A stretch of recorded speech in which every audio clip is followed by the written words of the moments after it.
Autoimmune conditions are complex disease states where inflammatory and immune dysregulation overwhelm numerous regulatory systems. Their development and severity are often influenced by a legion of factors including genetics, immune dysregulation and infections, intestinal hyperpermeability, dysbiosis and toxicity, nutritional deficiencies, and stress. Bioceuticals is proud to present the Reprogramming Autoimmunity Seminar Series in November 2016. The aim of this seminar is to delve deep into the known imbalances seen in autoimmune diseases and to learn the modern integrative treatments which can improve the health of patients suffering autoimmune-related illness. You will leave the seminar confident in assessing the complex imbalances seen in various autoimmune disorders, prescribing safe herbal and nutritional medicines to combat immune imbalances, and recommending effective nutritional and lifestyle interventions for the management of autoimmune disease symptoms. Your presenter, Belinda Reynolds, is a dietitian and senior educator for bioceuticals who has shared her wealth of knowledge across Australia and New Zealand. Join Belinda at this half-day seminar throughout November 2016 to learn more about the evidence-based approaches for rebalancing immune dysregulation and how to enable your patients to enjoy a more fruitful life. Register now for this important education event at bioceuticals.com.au/education/events.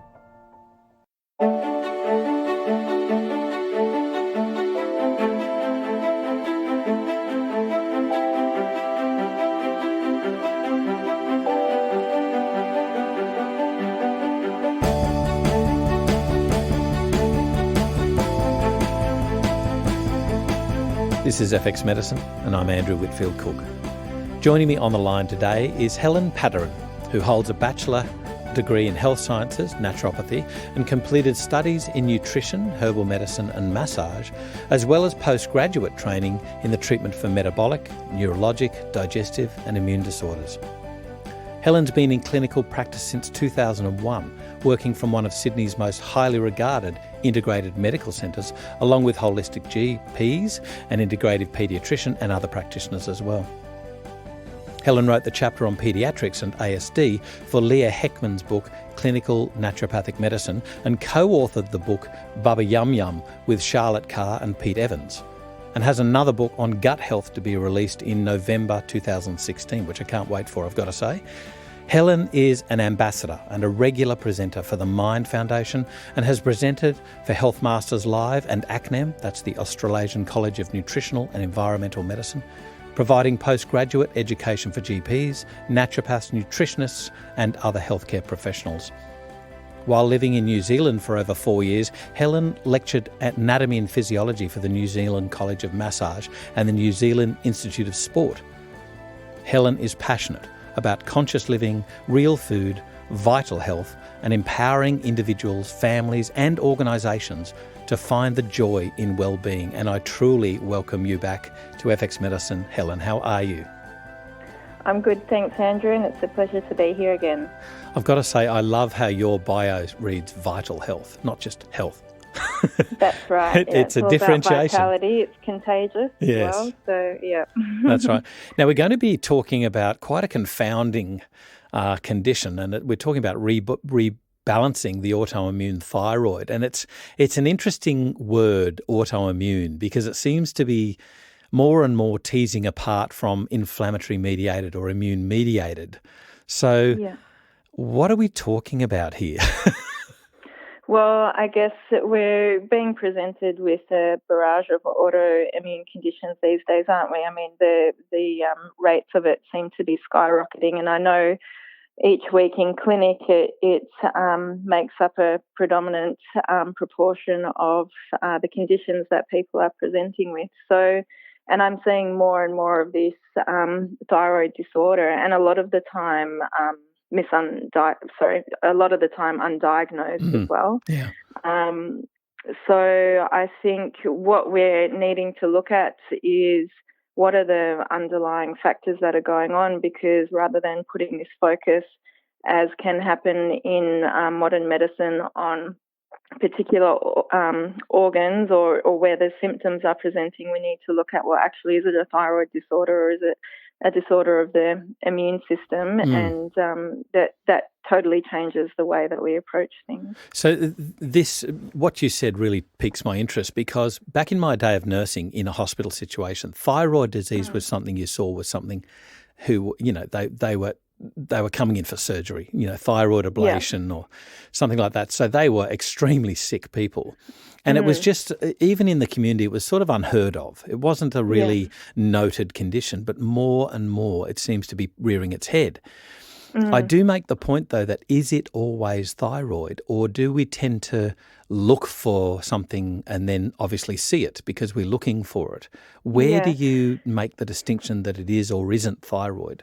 Well, a few ways. I think in some ways the thyroid is a little bit like the canary in the coal mine. Yeah, it's a very sensitive piece of tissue, and so it is one that can be quite heavily affected by environmental and lifestyle factors, and also affected by function of other organs and systems.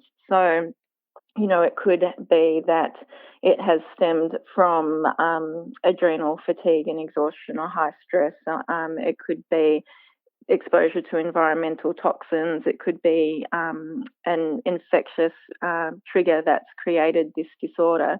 But a lot of the time I think these days goes overlooked because many of the symptoms can be those, it's all in your head kind of symptoms. You're not feeling that great, energy's low, there's a bit of depression or anxiety.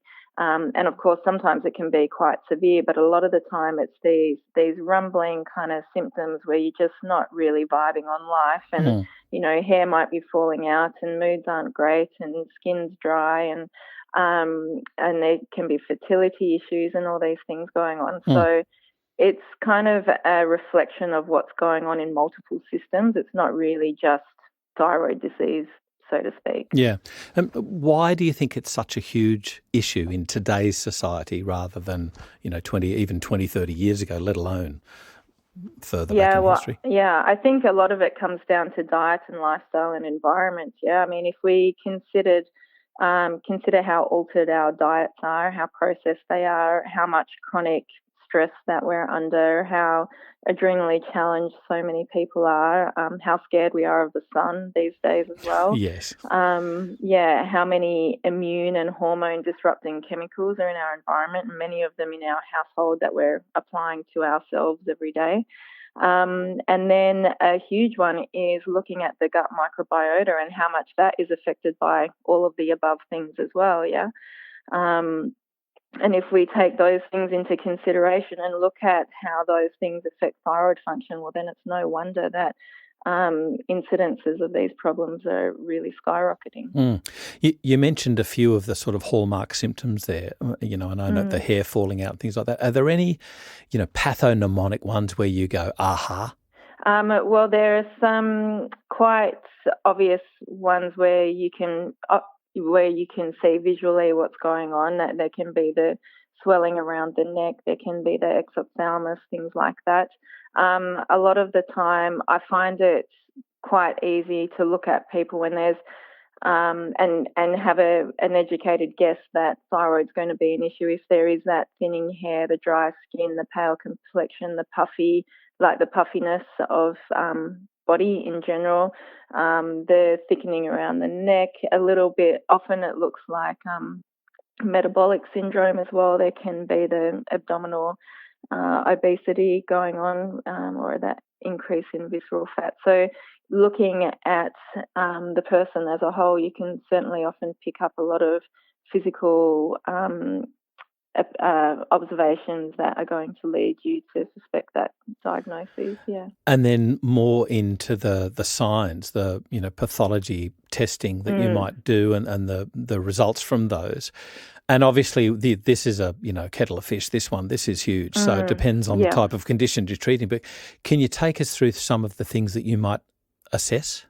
Yeah, well, I put a lot of my patients through the following kind of assessment just because so many people do have those symptoms I mentioned before, and other ones as well, including things like either loose stools or constipation and troubles with weight loss and insomnia and feeling the cold and, the palpitations and things like that as well. So because it's such a broad set of symptoms, things that I look for, definitely up the top of vitamin D, 25-OHD. So important to get that tested. And it really frustrates me so much. It's something that really bakes my noodle, that when a lot of GPs are testing for thyroid, all they're doing is testing TSH and nothing else.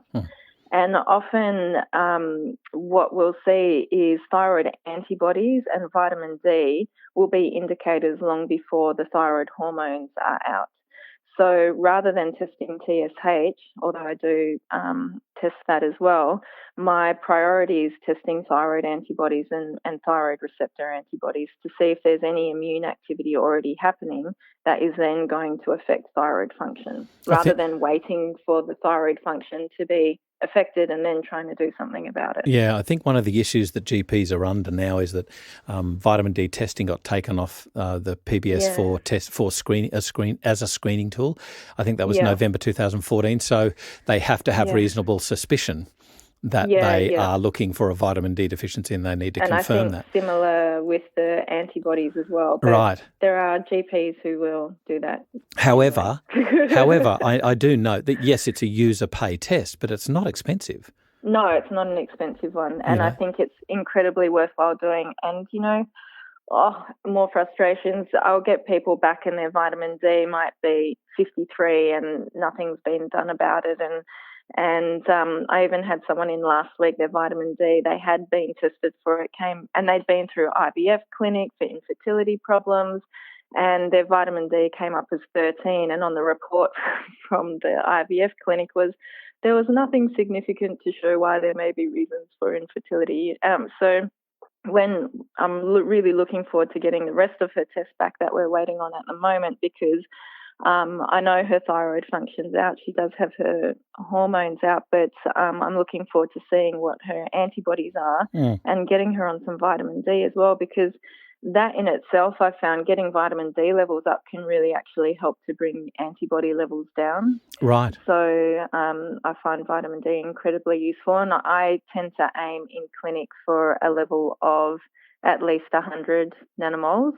Up to 130 being ideal, and some practitioners who are very good on the research front of things as well, recommending up to 220, depending on what's going on for the patient and what their vitamin D receptors might be like. That kind of thing.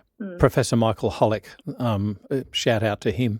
Very interesting listening to him talk about the tribesmen in Africa, forgive me, I can't remember the tribe, where they had huge levels of vitamin D, even given their dark skin. And, they'd always seek shade in the hottest part of the day, and then they'd have shorter periods, they wouldn't burn and da-da-da. So, incredible. But it was very interesting that their levels of vitamin D were far higher than what we consider a normal range. Yeah. There are other questions, I get that, and there does appear to be a J-curve, but it's just very interesting that vitamin D, I think, has been battered down and certainly pigeonholed in its uses. When you get receptors in every part of the body, including the thyroid. Absolutely, yes. Somewhat important. And other things to test for as well include things like iodine and selenium, having a look at their infectious history as well, and getting antibodies tested if it's deemed appropriate. Things like Epstein-Barr virus and herpes simplex, for example, can trigger autoimmune activity, amongst others. If they've got a significant stress history, then doing a cortisol panel, usually doing the spit test one, so you're getting the 4 samples throughout the day rather than the one-off blood test. they're all really important. But my number one test for thyroid is a poo test, aside from the vitamin D and the antibodies, because again, if we look at it from the point of view of immune dysregulation, and we think that, okay, most of immune function is in the lining of the gut wall, and how that immune function is regulated is largely dependent on what kind of gut microbes you're playing host to, then we really need to know what's going on with gut microbes. Otherwise, it's a really hard, pushing a boulder uphill situation. So getting a stool test done, a fecal microbial analysis, I find is far more useful than CDSA, just because you get a much more specific breakdown of what microbes are and are not there. Yep. And parasitology as well, because both of these where do you do that? Have a big impact. I use Bioscreen. Bioscreen, yep, in Melbourne. So yeah, that's right. So for parasites, you can do a PCR parasitology under Medicare, or you can do it through Bioscreen. But if you have a GP who's able to write a referral for PCR, then it is covered for the patient.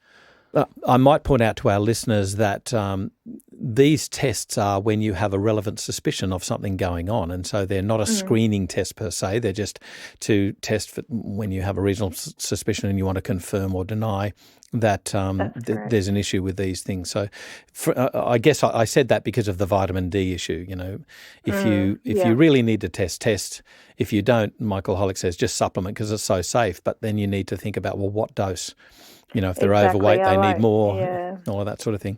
That's right. Sometimes you need some quite hefty doses to begin with and then start to taper it down. Now, the more I learn about thyroid issues, and I've got to say I thank Dr. Mark Donohoe for alerting me to this, about possible links with things like celiac disease, combining with the human leukocyte antigen or antigens DQ4 and DQ8. Yeah, and I remember that's a very important. Yeah, I'm glad you brought that up, because that actually is another test on my first tier of testing. Okay. If there is suspected thyroid, is to check for the celiac gene as well, which I often say to people is kind of in some ways more the thyroid gene, because it almost seems that there's more people with that gene that have thyroid issues than actually develop celiac disease. Where do you do that testing through? Just through regular pathology labs. Right, great. So Douglas Hanley Moore and the like. Yeah. And what about Helicobacter pylori infection? This was something just recently alerting me, this sort of link, this association. Yeah, I am not an expert on that link. I know that that link is there. I haven't used a lot of testing for it in regards to thyroid, but it seems like it certainly would be worth looking into as well. And I think because I do a lot of focus so heavily on general gut terrain and gut flora as it is, that side of it gets somewhat addressed, but I don't specifically test for it. Well, I think you'd probably potentially suspect it if they had things like, dyspeptic symptoms, maybe a breath issue, that sort of thing. Certainly if they've recently developed these dyspeptic symptoms after travelling overseas, this might raise its head. It raised its head recently in a friend of mine, but not to say that you'd just again screen for it. And I make the point also that correlation doesn't mean causation. It's just an interesting link. That's right. Yeah. But what about, is all thyroid disease of an autoimmune nature? Well, it's not all of an autoimmune nature, but it seems that a majority of it is. I don't have the stats of that with me, but I know it's a high proportion of thyroid disorder that ends up being turns out to be autoimmune, and so that's what I see in clinic anyway, and as a result, my treatment is largely focused around an autoimmune protocol, basically. And so on to that, what treatments have you found to be effective? And then after that, I'll question you, I'll interrogate you on what sort of issues have you had in your let's call it a learning curve.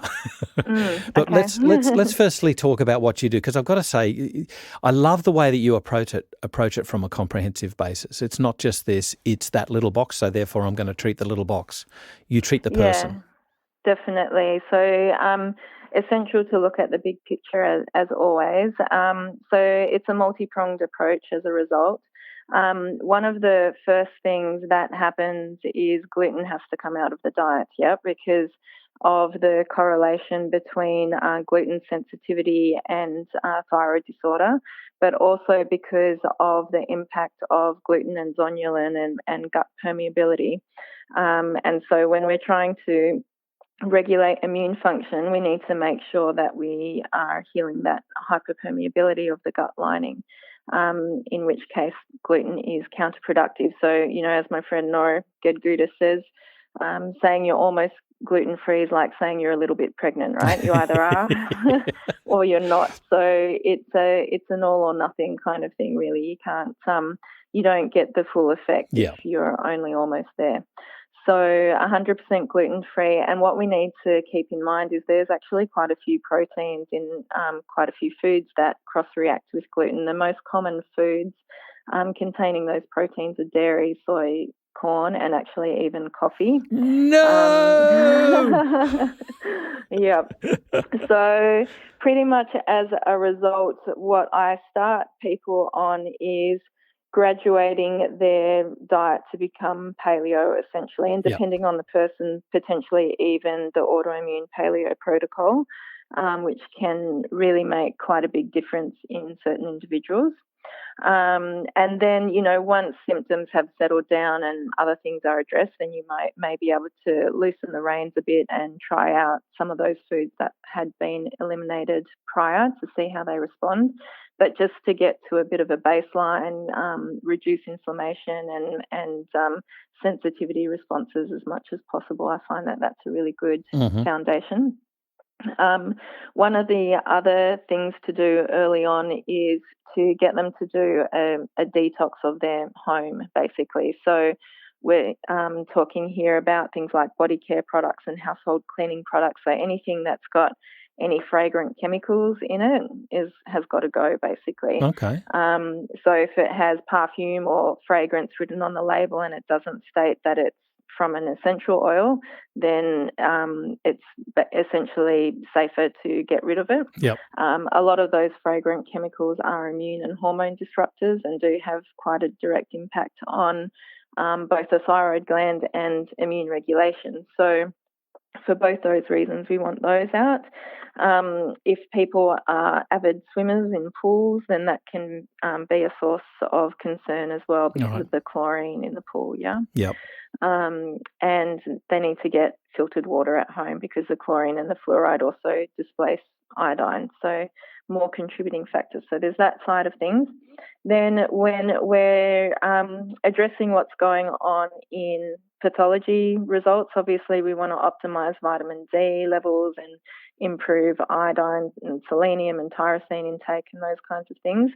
And then we really need to basically do biofilm protocol, as we discussed earlier, to optimize what's going on with the gut microbiota, and through that regulate immune function. And a big part of that, and one thing I would really like to emphasize, and what you mentioned before, is it isn't just about kill off bad bugs, put in good bugs. It's about changing the environment of the gut so that you're playing host to good bugs, So if we're just putting, giving antimicrobials and giving probiotics, but not addressing the things like diet and stress that impact on the environment of the gut and things like digestive acid and enzyme production and pH balance and bile production and all those kind of things, we're going to be, back to square one when treatment stops. Yeah, that's right. Yeah. I think the biggest thing that we need to remember as practitioners is that we don't need to feed the gut. We've got heaps of food. We need to nourish it. Yeah, that's right. That's right. I like it. And then sleep is so important. I think a lot of the time, and I'm guilty of this at times as well. You just forget how important sleep is, Yes. and when you go through a patch of it, you think, my sleep's not that bad. But then when you're back to a really good routine, it's like, wow, I feel like a different person again. Yeah. And it really affects, particularly when we're looking at immune regulation and inflammation and hormone regulation. I mean, these are things that sleep massively affects, right? So very important to get that rhythm, and particularly when there is any history of chronic stress or adrenal fatigue, that routine is just so important. Where life is a rhythm, yet we're in a universe that has a rhythm, on a planet that's got rhythms and seasons and days and minutes, and we've got our rhythms as well. And it's when we get out of rhythm that things tend to go awry. So getting back in rhythm is really important. And it can be such a challenge. When you're out of... It's a huge challenge. For insomniacs. Like the whole, not a self-fulfilling prophecy, but a sort of quandary, a negative quandary they get themselves into. They're awake, and so they get worried about being awake, so guess what? They're awake. Yeah, that's right. And then they're finally fallen asleep, so they want to get some sleep, but then you end up sleeping later, and then it's harder to get to bed earlier. And it can be a whole mess. But just gradually, step by step, even inching bedtimes back 5 or 10 minutes at a time, over time can make a big difference. Great point. And obviously there's herbs and supplements that can support that cycle as well, depending on... Is there any that you prefer there? Well, I'm a big fan of both magnesium and theanine as a basic place to start. Yeah. Those two I find are a magic little combination in many situations. But then herbs like skullcap and passion flower are big favourites there as well. So it depends a little on the person. If there's a big adrenal theme going on, then an adrenal formula, I find, even though it's not containing sleep herbs necessarily, really helps improve sleep. Oh, okay. So, But you give it during the day? Yeah, given during the day. So particularly if they're waking at that 3 to 5 a.m. mark, then I might use adrenal herbs more. And, during the day, and then at night they're often sleeping better. Yep. And magnesium as well, because the adrenals are pumping through that. Sure. Yeah. Can I ask about, it's got to be one of my favourite herbs, carver, but also there's a lot of naturopaths that seem to have an issue with Valerian, despite some of the encouraging evidence.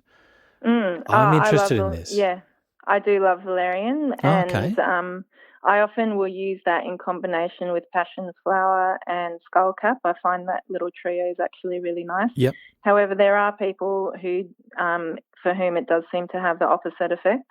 So that often comes down to a bit of trial and error, or just getting a bit of a, I don't know, you can kind of get a bit of a feel for some people and how they're going to react to certain things. So, but some people respond beautifully to it. Other people will either feel more awake from it or a bit hungover the next day. So, and there's the Mexican Valerian as well, which I've used in some people, and then that can have a sort of hangover effect. Yeah, so, very much an individualised approach there, again, using what suits the person in front of you. Cool. So that's one of the other big things, aside from removing toxins from the environment, actually, is really supporting detox pathways. So supporting glutathione production, phase 2 liver detoxification, things like that. Is incredibly important. And if there has been a history of toxin exposure or, a few metabolic things that make you query their detox pathways, then doing some functional testing to determine either liver detoxification capacity or organic acids test, things like that, can be very useful in directing which way you go to support those processes. Now, tell me about the organic acids test. The organic acids test through Great Plains gives, I think it's about 55 different metabolites. that can give an indication, working backwards from what's in the urine, of what's going on with a whole heap of different metabolic pathways. It can also give you an idea of things like dysbiosis degree in the gut, energy metabolism like carbohydrate metabolism, mitochondrial function, and that kind of thing. So, and antioxidant capacity too, which is obviously very important for thyroid function and detoxification. So, particularly for tricky cases, that can give some really cool insights, basically, of which way to go.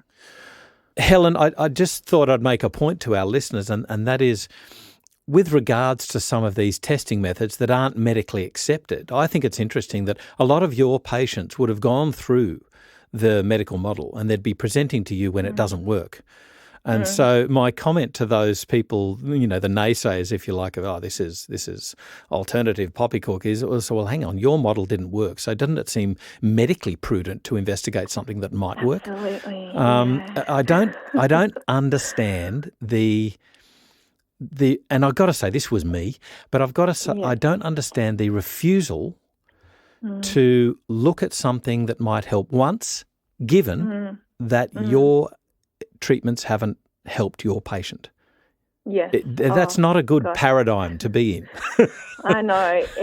I'm constantly getting, bruises on my head from hitting my head on the desk. Why? And how is this possible? And this is so wrong. But it actually really does infuriate me, because it leaves people in this position where they feel like they have exhausted all avenues and they're still not getting anywhere, and they're feeling miserable, and their quality of life is through the floor. And it just, I don't know, criminal is a word that comes to mind, but it's just not right. No, it's not right. And I get some specialists, some specialists who are very supportive, and I've got a couple at the moment who are really keen to see how their patients are going by retesting them in 3 months after their current protocol that we're embarking on and things like that. So that's really good. And that I've to me had is some write letters to me saying, I'm so glad you're addressing the microbiota. And so there's a few out there who are on it. Yeah. And then there are others who just actually get quite angry about it and defensive, and some who, if patients go to ask their doctor for a referral from tests I've suggested, for example, their doctor will say, naturopaths, they're just looking for something. It's like, well, yes, you should be too. Because this patient doesn't have answers. It's because you haven't. Yes. But, I think it's important that we really want to understand what all of us can do to help the person in front of us, rather than it being an us versus them thing, because we do have strengths in different areas. And, as you well know, and listeners of this podcast as well, we want to be able to work together for the betterment of for everybody's health, basically. Yeah, it's patients that need to benefit. I think you mentioned something just before about those specialists that want to retest in 3 months, and they want to see objective data. I get that, but don't refuse the potential treatment given that yours hasn't worked and they've got nothing else or you've got nothing else in your repertoire. It's kind of like, it's weird. It's a weird refusal. It is weird, and I think it's very hard in many cases to get good data on, because of all the multitude of factors and the multitude of variances within those factors as well. So, we'll be waiting centuries before we have enough of, that standard of research to prove such things. But we see it daily in clinical practice. Yeah, we'd be waiting till time ends if we didn't do anything. Right. It doesn't exist because I won't let it. But anyway, we digress. We do.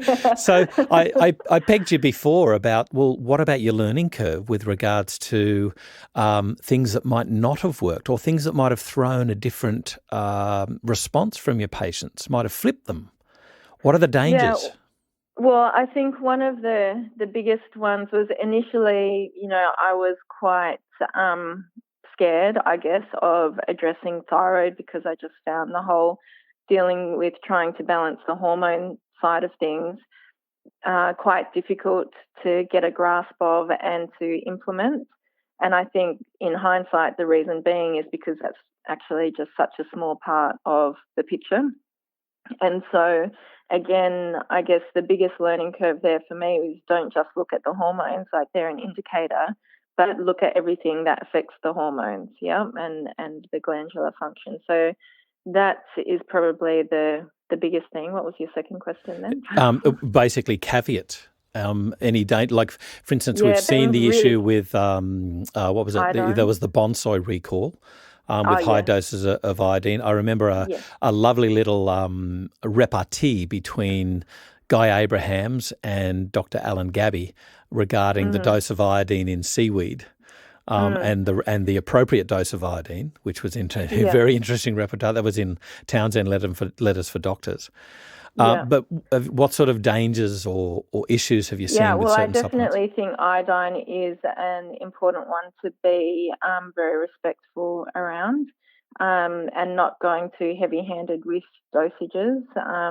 Looking at what you can get in with food sources, definitely, and rather than giving big doses, maybe smaller doses for longer periods and rechecking iodine levels to see how that dosage range is going. Same goes with vitamin D, never giving vitamin D on its own. Sometimes you need to use quite high doses of vitamin D, which is fine. But we know that giving vitamin D with vitamin K and vitamin A actually protects from any adverse reactions or adverse effects, rather, of high levels of vitamin D. So I usually give a D and K2 supplement, and then also encourage them to have, or not encourage, insist that they have either liver and or cod liver oil, and that they have something like ghee, for example, so that they're getting those fat-soluble vitamins in, caviar as well. It's like, you've got to go and have some caviar. All righty then. Yeah. So that would be another caveat to be mindful of. What about selenium, the relevant dose of selenium? There's some interesting research on sort of, a flipping of the dose. It was the standard 200 micrograms was the studied and accepted dose, but it seems to sort of fall short in some instances of benefit, not necessarily to do with thyroid, I've got to say, but in the studies that have been done on selenium, it seems to fall short of benefit. But then there was I had a talk with Professor Margaret Raymond some months ago, over a year ago now, and she was alluding to that the studies have been done wrong. So it's kind of like the issue that Michael Holick has with a lot of the studies. But you don't know unless you're an expert in selenium. Yeah, that's right. And I guess I'm not really an expert in selenium. I do use around 200 microgram dosages though. Yep. But I don't think it's something we need to be silly with, again, like iodine. Yeah, no, exactly. I think that goes with most things really, is when we're using these minerals in isolation, we've got to remember that in the body they're not working in isolation in the body. They're going to affect the function or the use of other minerals in the body as well. And so you're not necessarily wanting to overdo it in any one area, getting things again from food as much as possible, but then using supplements wisely. Yeah. And in a balanced way. I think I'd also like to make a point for our listeners that when you're looking at naturopathic treatment, we've got to get out of the box mentality of treating a medical condition, that we're actually supporting a patient's health, regardless of that medical condition. Yeah, that's right. Supporting a patient to wellness. And I think looking at it from the wellness model is quite different, obviously, from looking at it to the disease model, because when you're looking at a disease model, you're looking at different systems and symptoms and organs, and you can end up taking, 20 different things for 20 different conditions. Whereas when you are promoting wellness, you've got one goal rather than 20 goals, So all your efforts are directed by that rather than trying to put hats on all the symptoms. So you support your patient's health with looking at the gut, balancing out the immune system, looking at their sleep and all of these sort of factors, and the thyroid just gets better. Exactly. This is I think Charlotte Gerson said in the Food Matters film, you can't heal one disease and keep 5 others. You either get well or you don't. Yeah. And I think, it's one thing that we need to keep in mind as humans. We often think of ourselves as separate from the environment, whereas really we're part of it. We are animals, and just like everything else in the environment, as I mentioned before, we have rhythms, and it's really important that we are in sync with those rhythms, otherwise things get out. So that's why so much of our wellness journey is about getting back in sync with those rhythms, our lifestyle, our food, our sleep, all of those things that affect how we are on a day-to-day basis, rather than being in this world of busyness that we tend to be these days. All brilliant points from Helen Padarin. Helen, thank you so much for taking us through. I love the care that you exude for your patients. You really give a damn about their future and where they're, what they're suffering from and where they're heading to. So I really, really thank you for enlightening not just our listeners but me indeed with some of the tools that you use to help people who present with your clinic with thyroid issues and walk out with wellness. So thank you so much for joining us on FX Medicine today. Thank you so much, Andrew. A pleasure as always. This is FX Medicine and I'm Andrew Whitfield Cook. This podcast was proudly brought to you by the Bioceutical Seminar Series Reprogramming Autoimmunity. FX Medicine is your gateway to news, resources and information on the safe, evidence-based approach to practicing complementary and integrative medicine. Visit fxmedicine.com.au to sign up for e-news and stay up to date with the latest research, podcasts and industry information.